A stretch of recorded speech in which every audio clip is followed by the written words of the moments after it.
Imagine a time when the skies above our planet were not empty, but alive with shadows so vast they could eclipse the sun.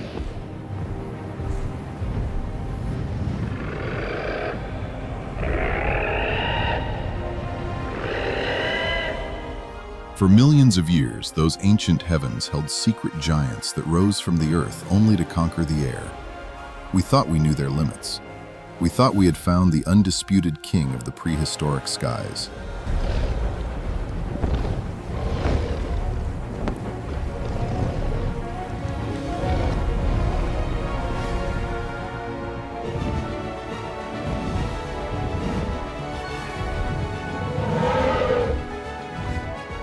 But what if that king was never the true ruler? What if the real giant was still buried in stone, half a world away, quietly, waiting to rewrite everything we believed about the boundaries of light?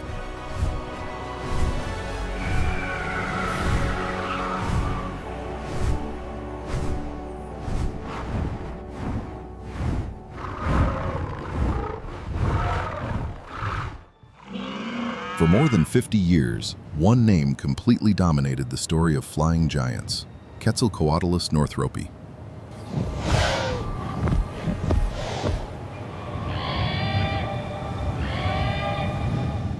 When its fossils were first unearthed in the 1970s from the red desert rocks of Big Bend National Park in Texas, the scientific world was stunned.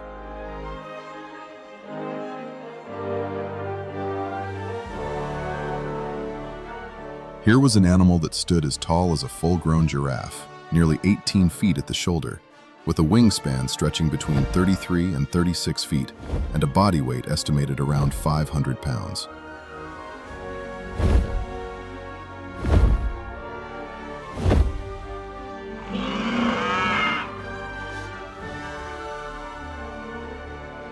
It wasn't merely large. It shattered every previous assumption about what a flying animal could be.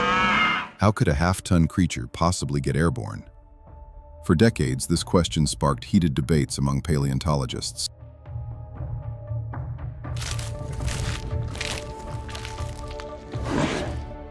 Some scientists argued it must have been mostly a glider launching from high cliffs and relying on warm air currents to stay aloft.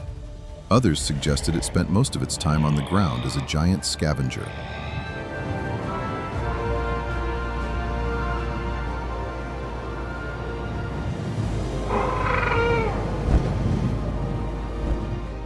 Its bones were masterpieces of lightweight engineering.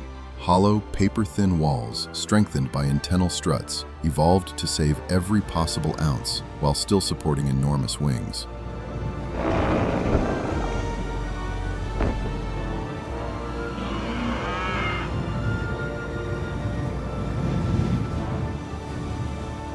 The scientific consensus became clear: Quetzalcoatlus represented the absolute upper limit of powered flight.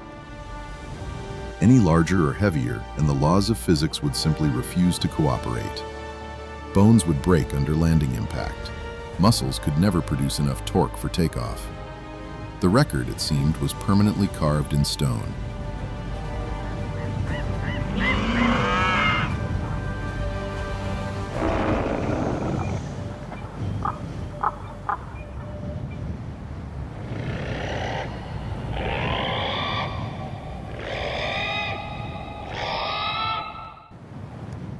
But the pages of Earth's history are rarely complete. Many chapters remain buried under thousands of tons of rock and soil, waiting for the right moment to be uncovered.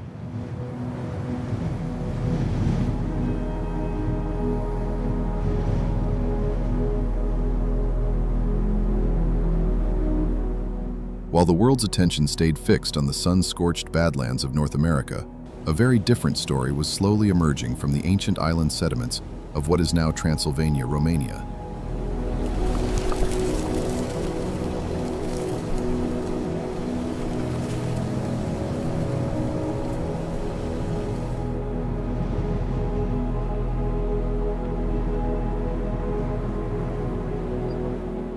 In the Hatzeg Basin, a region that 70 to 66 million years ago was part of a tropical island chain in the shrinking Tethys Sea, paleontologists began finding bone fragments that simply did not fit the known rules of pterosaur anatomy.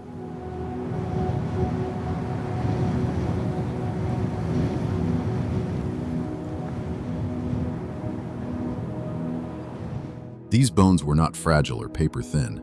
They were thick, dense, and heavily reinforced with complex internal trabecular structures, almost like the support beams inside a modern bridge or the roll cage of a race car. Why would a flying animal evolve such heavy armor? The mystery deepened with each new discovery.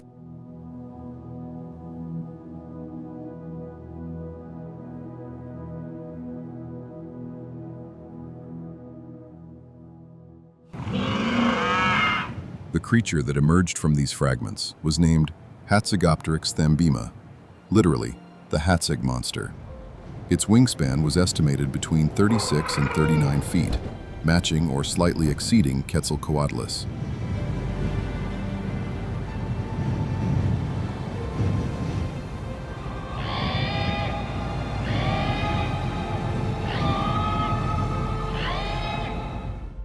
But that is where the similarities end.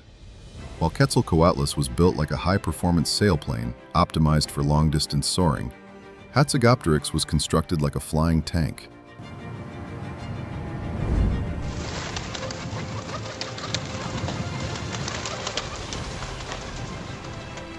Its skull alone reached nearly 8 to 10 feet in length.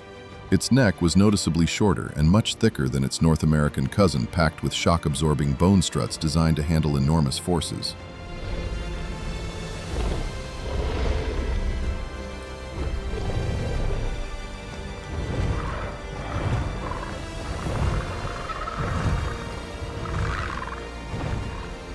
Its limb bones had thicker walls and greater mass, allowing it to survive impacts and struggles that would have shattered the skeleton of any other edge-darked pterosaur.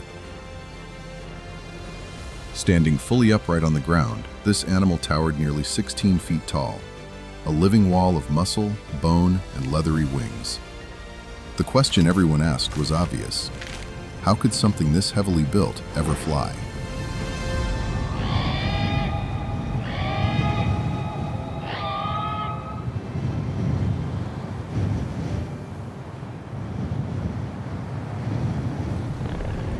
The island's humid monsoons and fluctuating wetlands demanded durability rather than lightweight efficiency.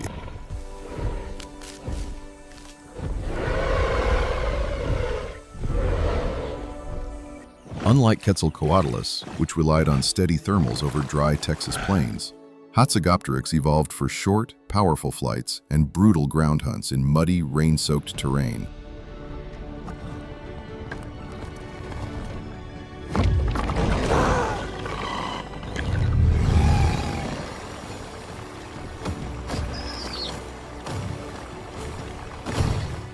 Isolation removed large land predators, creating an empty throne that this sky giant claimed completely. The same pterosaur family under different skies and soils produced two opposite masterpieces.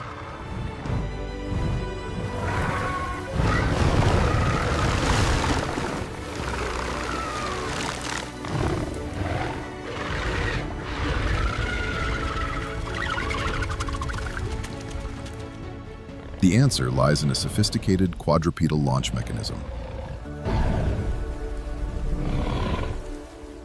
Unlike modern birds that rely on powerful hind leg leaps, these giant pterosaurs used all four limbs like a biological catapult.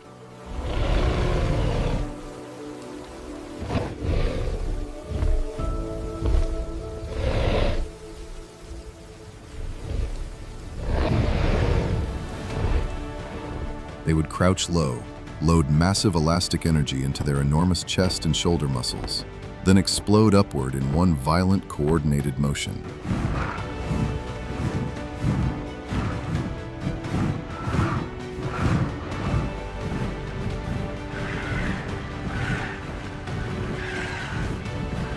This launch technique gave them the power needed to overcome gravity even at extreme sizes. On the isolated island of Hațeg, this ability became evolution's master key.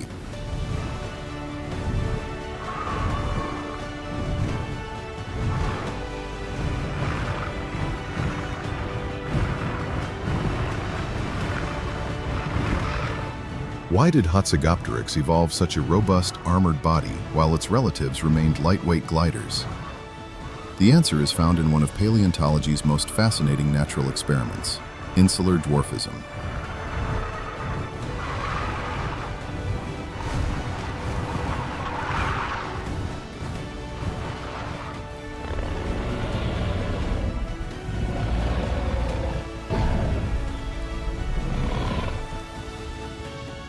Trapped on a relatively small island with limited food resources, many giant dinosaurs gradually shrank over millions of years.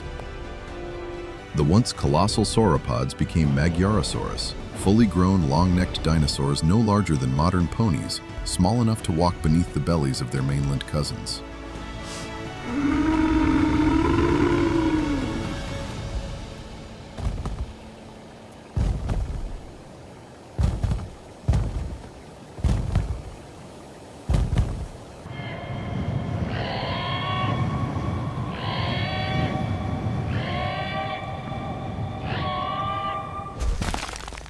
With no giant theropod predators like Tyrannosaurus to rule the land, a massive ecological vacuum appeared at the top of the food chain.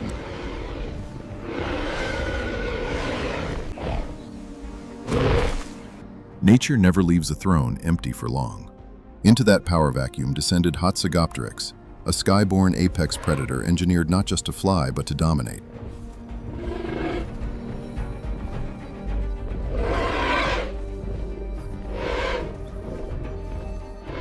On this island paradise of small, vulnerable prey, it didn't need to be a graceful, long-distance traveler. It needed to be an executioner. Its reinforced neck allowed it to deliver piston-like strikes with a 10-foot beak, impaling and crushing bone.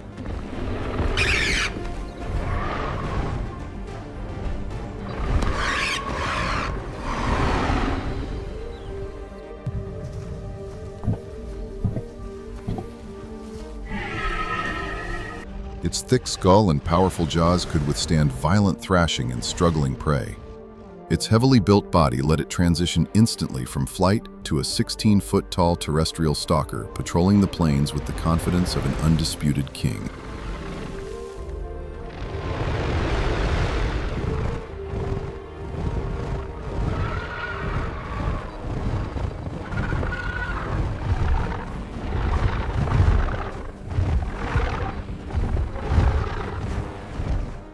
Picture the scene 68 million years ago on Hațeg Island. A quiet clearing bathed in warm sunlight. A small herd of pony-sized longnecks grazes peacefully, unaware of danger from above. Suddenly the light dims.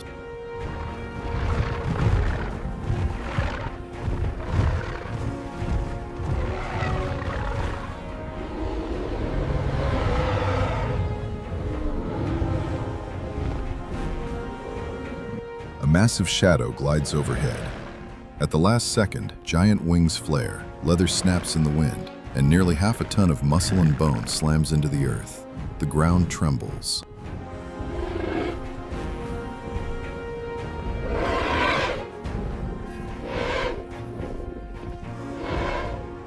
Wings fold into powerful walking limbs.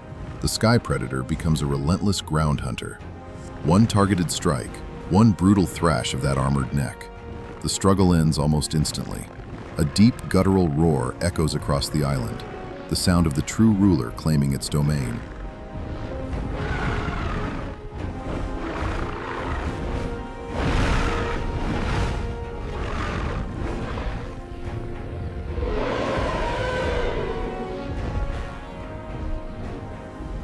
Hatzegopteryx didn't just rival Quetzalcoatlus. It surpassed it in raw power, structural strength, and ecological dominance.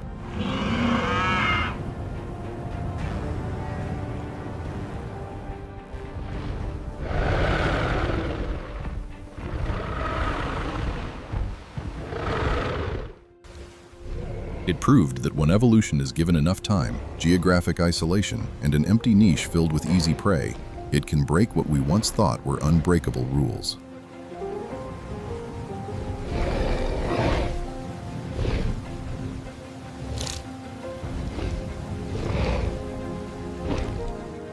But the story of giants on Earth does not stop in the Cretaceous skies. From the air, the chapter turns to the land and oceans, where other titans continue testing the absolute limits of biology across deep time.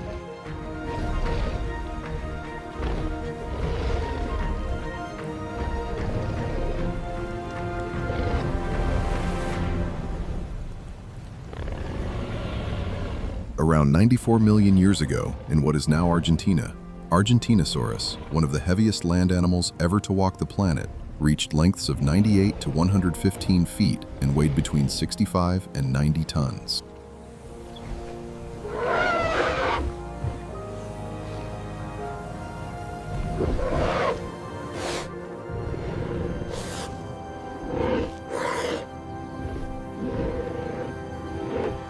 Its thigh bones alone measured over 8 feet. To sustain such an enormous body, it had to consume hundreds of pounds of vegetation every single day.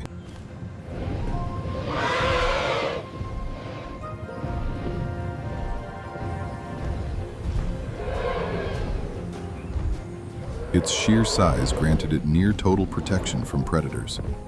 It was a living, breathing mountain that reshaped entire landscapes simply by moving through them.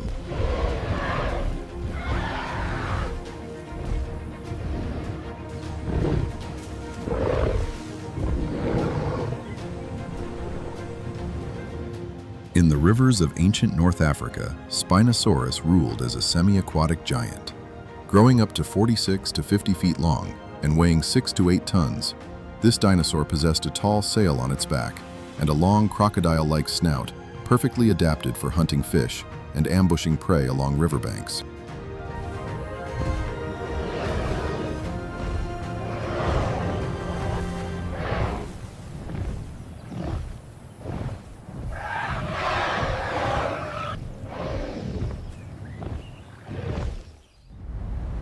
It was equally comfortable on land or in water, a versatile predator that broke the traditional mold of theropod dinosaurs.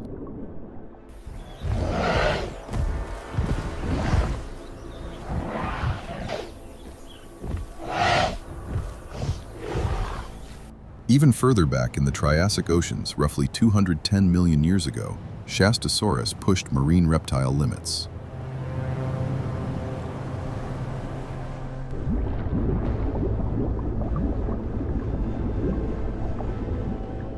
This ichthyosaur reached nearly 69 feet in length, with a powerful tail and streamlined body that allowed efficient, long-distance swimming.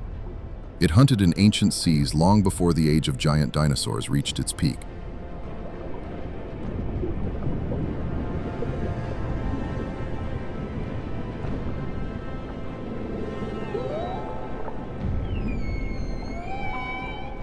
During the Miocene epoch, two of the ocean's most formidable apex predators may have shared the same waters and even competed for the same massive prey.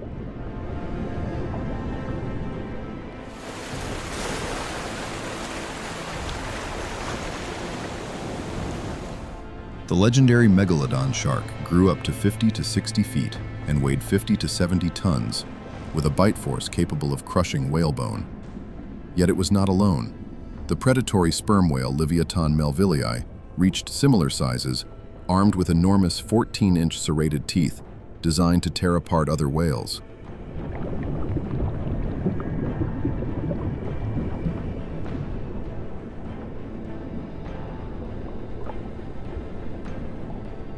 The possibility that these two titans clashed in ancient oceans still captures the imagination of scientists today.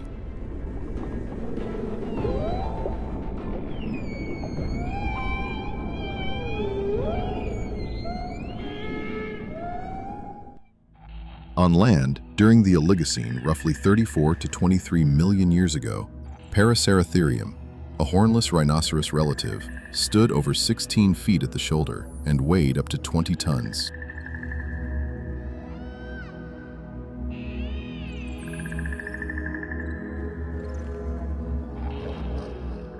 With its long, flexible neck, it browsed high in the treetops across ancient Asia like a living crane, one of the largest land mammals that has ever existed.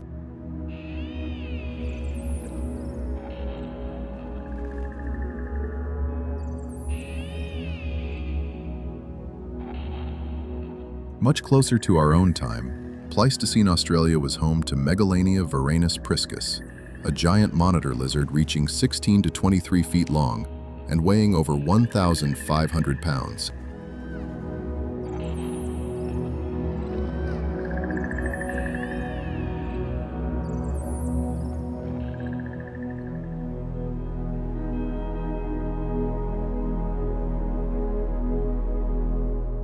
Strong enough to climb trees despite its massive size, It was both hunter and potential threat to the first humans who arrived on the continent around 50,000 years ago.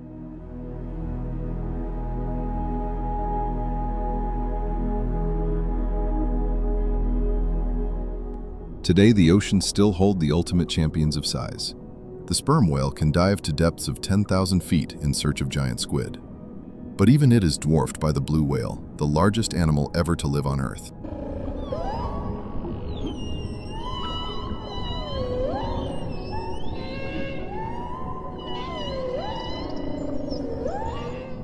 Reaching up to 110 feet long and nearly 200 tons, its heart alone weighs 1,500 pounds and beats only 5 to 6 times per minute, while pumping over 2,640 gallons of blood with each contraction.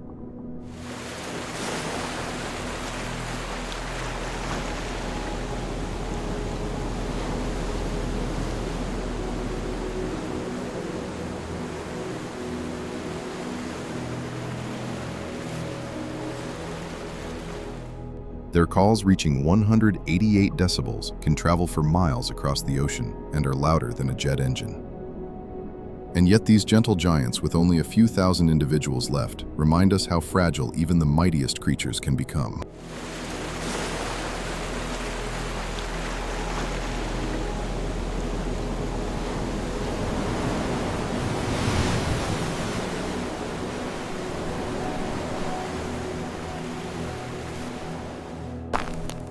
From the rugged rocks of Texas and the hidden sediments of Romania to the living blue giants swimming in our modern oceans, the story of Earth's largest animals is far from finished.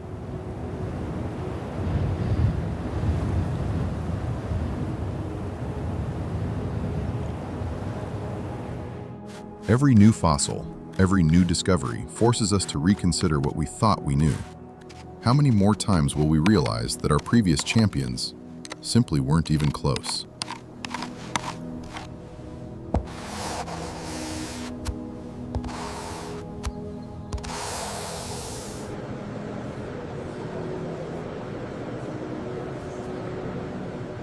What secrets are still waiting beneath the stone? And what will the next giant teach us about the true limits or the true potential of life on this planet?